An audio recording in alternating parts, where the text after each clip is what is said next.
cameras. Now, as stated before, the Samsung Galaxy S21 had a triple camera setup, a wide-angle lens, ultra-wide sensor, and then a telephoto lens, where the Samsung Galaxy S9 only has a single wide-angle lens. And as always, looking at the UIs on both cameras, it's very interesting to see for me, like time and time again, how similar all the UIs pretty much look like. I mean, when you look at both these things, they are pretty much almost the same thing. This one's on One UI 2.5, I think it got. This one's on One UI 3, so obviously there's going to be a little bit of difference.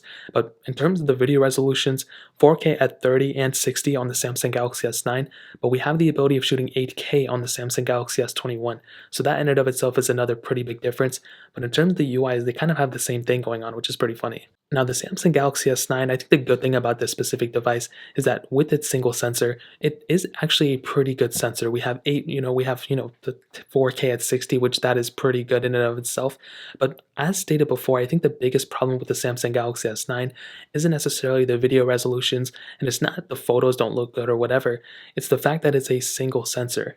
In this day and age, it's pretty important to have more than just this one single lens, and that's probably the biggest problem with the Samsung Galaxy S9 in terms of the camera, is that we don't have that telephoto ultra-wide sensor.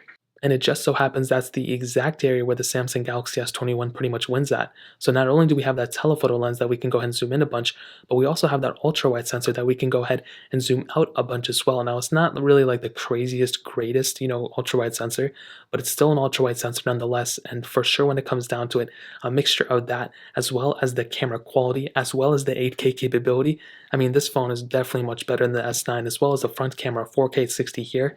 Only 1440p on the front for the S9, which is pretty much like 1080p at the end of the day. So for sure, when it comes down to it, the Samsung Galaxy S21 has a better camera here for sure. And